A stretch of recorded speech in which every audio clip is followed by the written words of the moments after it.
Update. Would I be the a-hole if I refused to sell my house below market value? Original story. I, 27 female, own a 75% share of the house with my ex, 28 male, who owns a 25% share. The difference is due to my own savings and inheritance money that I put into the house when we bought it a few years ago. Now we are splitting up. Mostly because he and I want different things, and he is unwilling to compromise to meet my needs. The house is great, and in the city we grew up in. He loves the place and would like to stay as it has emotional value to him, but due to his lower income, he isn't able to buy me out at market value. He asked I sell him my share below value, which would cost me around $40,000, so he can stay. His reasons are because I don't love the city and the house, and will be able to get something equivalent. I have ambitions to move abroad, so it's more pragmatic to buy him out because I actually want the house. I also have more savings and a much higher income, so indeed it will be easy to get a similar place on my own, while that is impossible for him. While indeed it wouldn't impact me that much to lose the money, I just don't think it's fair as he's been having much lower living costs due to our lower mortgage, due to the money I put in, and I agreed to give him a share in the first place when I was planning to buy it alone, so he profits due to the increased market value if I buy him out. He thinks I'm an a-hole for not agreeing immediately to his plan, and all our friends and family are on his side and calling me a cold heartless witch for kicking him out after breaking up with him. So would I be the a-hole to not agree to this plan? Now for the top comments before reading the update. Not the a-hole. If your friends and relatives want him to have that $40,000, then they can all get together and give it to him. Not the a-hole. Absolutely do not agree to his demand. It is not your responsibility to take a $40,000 loss just because, what, that's what's most convenient for him? You've already put so much more into this house than he has. If there's a way to go forward with minimal or no contact with him, for example having a lawyer handle all future communications, that would be best. Do not interact with any of the friends or family he directed to attack you. Block them if possible. Them calling you a witch is crossing the line. Reframe. Am I the a-hole for not giving my ex $40,000?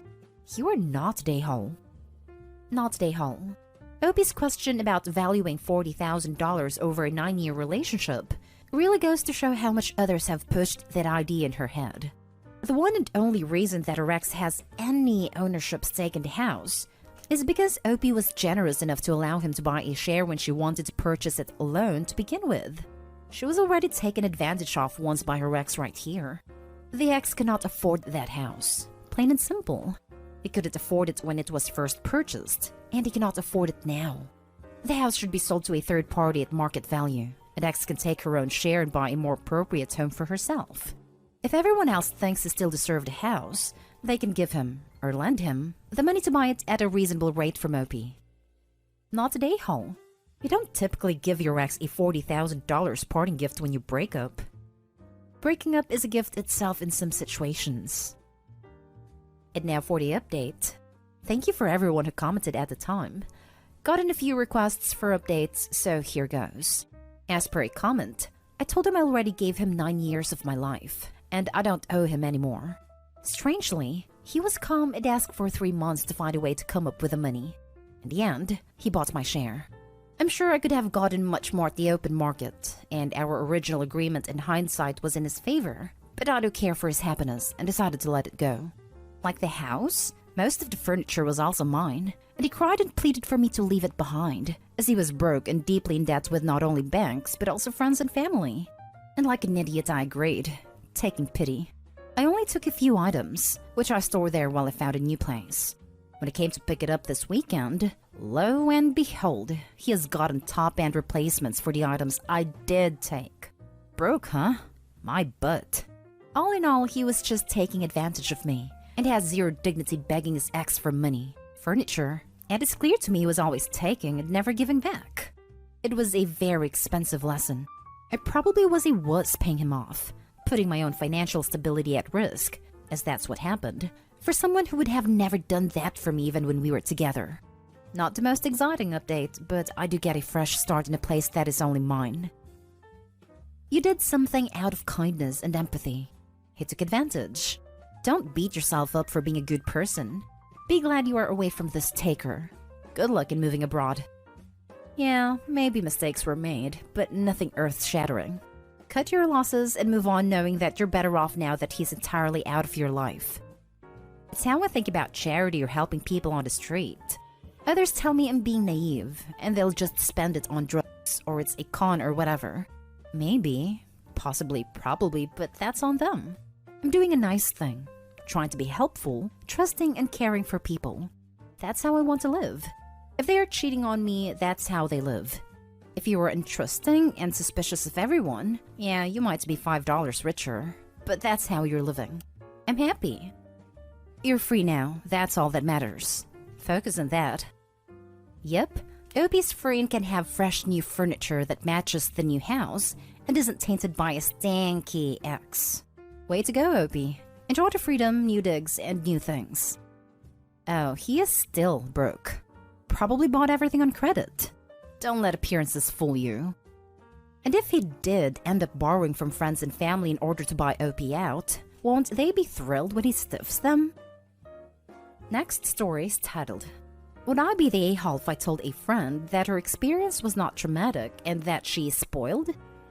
I have a friend, 27, that had an agreement with her parents that they would let her live for free in a second home that they own, provided that she was in school and working towards a degree. But she dropped out of school 5 years ago and has made no plans to return, while living for free in this home. Her parents decided to sell the house last year. It was a typical home sale, and she had about 3 months to pack, move, and find a new place. She never packed or found a new place, and as a result, ended up moving in, for free, to her childhood bedroom in her parents' primary home. Her father and I frantically packed everything days before the closing, and she hadn't done anything herself. Now, she retells the story that the home was sold out from under her, and that she wasn't given the opportunity to buy it. No way she would qualify for a mortgage based on lack of credit and income, and that she became homeless after the sale and that the situation was traumatic for her. She keeps acting like a nahal and blaming everything on her trauma. I'm so sick of listening to her retell the events this way so many times. So would I be the a-hole if I point out that many people would have been very grateful for years of free living, that she was never homeless, and that she's acting spoiled? Not the a-hole. 1. She was never homeless. 2. She could move back to her parents' house. Not everyone can. 3. She's been living for free for a few years. That's already a big benefit.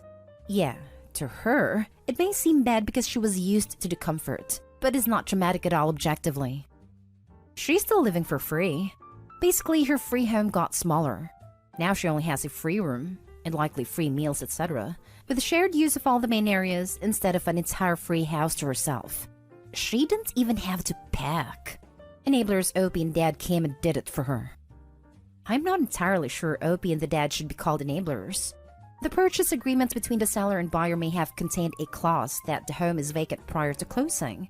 This is so the new owner doesn't inherit the tenant and have to deal with evicting her and all that which goes with it. Also, there could be financial issues for the seller/dad. Sale falls through, reimbursing buyer expenses, inspections, etc. Maybe storage fees for the buyer's belongings and hotel rooms for buyer until they can move in possibly. It would be easier for the dad, and Opie, to pack the daughter's stuff. Not today, Hull, but why are you still friends with someone like that? She would benefit from being cut off from you and her parents ASAP. Believe it or not, we did used to have good times together. But lately she has just been acting very rude and blaming everything on her trauma, and using that as an excuse for being rude. Maybe suggest for her to go to talk to a therapist about it? I feel like one big thing must have triggered all this, to be honest. And maybe she just doesn't realize she needs to talk to a professional. Not today, Hull. At first, I thought it was going to be something, and I was going to say people have different experiences. But no, this is her just being spoiled and kinda lazy. Next story. Am I the a-hole for sticking by my no family policy? I, 52 female, inherited some money and decided to invest some of it in properties to rent out. Things were good for a few years, so when a cousin of mine approached me about renting in one of my apartments, I agreed, but only under the condition that they pay the same amount of rent as everyone else. My cousin agreed. In the first year, everything was good, until they hit hard times and were begging for leniency. They were family and had kids, so I decided to work with them a little as I was told that this was only temporarily. They still paid me something regularly, but only paid the market value once every 3 months. Because again, times were hard. And anytime I tried to speak to them about it, they would give me some sob story. And I would get pressure from other members of the family because they accidentally found out. For 2 more years, I put up with this crap. Until I found out that not only did my cousin bounce back about 6 months from when they asked the first time, but they were doing better than ever, and bragged about how they could get away with paying less rent. How did I find out? The wife posted pictures of a trip in social media because she loves to brag. When I confronted them, they tried to say that the trip was paid for by someone else, but when they refused to provide proof, I hit them with an eviction. As predicted, they sent the flying monkeys after me, but drew out the eviction process as long as possible. In the end, I managed to get them out, but not after they did some damage on the way out. I'm still angry and refuse to talk to my cousin or his wife to this very day. After that, I made a no family policy and made it known to relatives that while I would recommend them other places to rent, they could never rent with me. Everyone eventually seemed to get it, or at the very least stop pestering me about it, until I was approached by another cousin, other side of the family, and asked if she could rent for me. I told a gentle but firm no, and explained my reasonings. She seemed disappointed but didn't bring it up. However, I did get an earful from her mother told me that it wasn't even their side of the family that screwed me over, so they shouldn't be punished.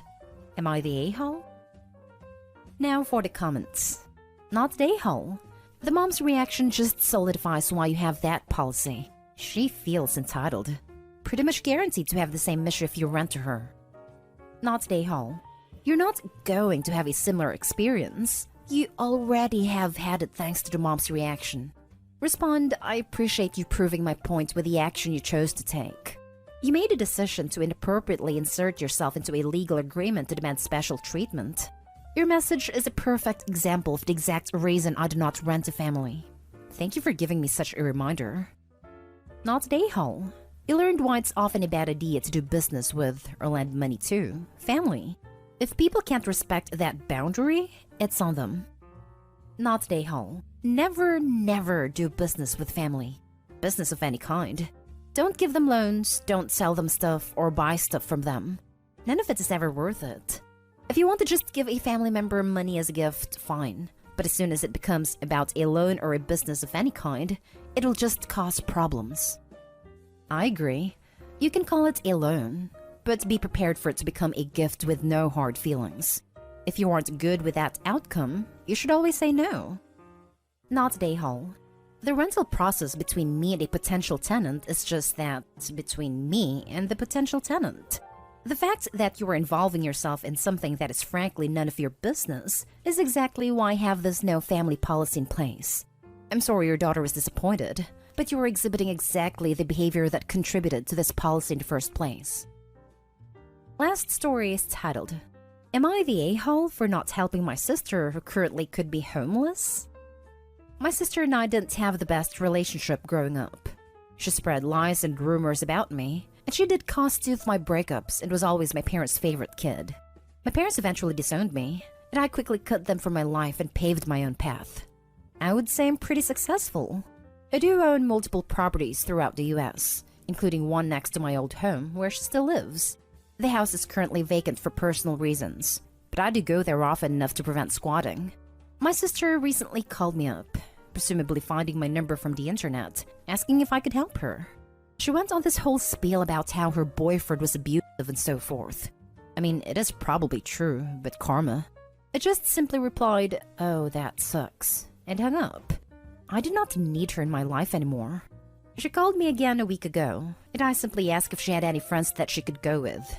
And she said that she lost most of her friends, and the person who she is currently living with has to move. She knows I own property, and she asked if she could use it. She says that since I already pay property tax, that her living there would do nothing. I mean, I could probably afford it, but out of literally any person in the world, I would not let her there. I would literally rather it burn down. So I just said no, and if she did come to the property, that I would call the cops. I do live about an hour away in the city, not across the country. I just told a couple of friends, and I hoped they would enjoy the schadenfreude with me. Not all of them, but a couple told me that I was unnecessarily being a jerk, and that I should have some empathy for her since our parents passed away and she was close to them. Not a-hole. Why are the stable siblings/children always supposed to rescue the messed up siblings/parents? As someone who has a sibling like that living with me right now, I wonder this all the damn time. Give your messed up sibling a move-out timeline and enforce it. I finally have, thankfully. There's a light at the end of the tunnel. The tunnel would have been further away, but he refuses to go to therapy and deal with his mental illnesses, and he has opportunities to work again. So I'm less willing to have my life ruined.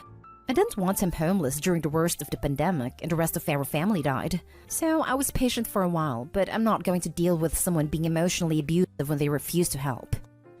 No a-holes here. She wasn't really an a-hole for asking. You were fine for saying no. You really shouldn't expect other people, though, to celebrate a mistreated victim having nowhere to go.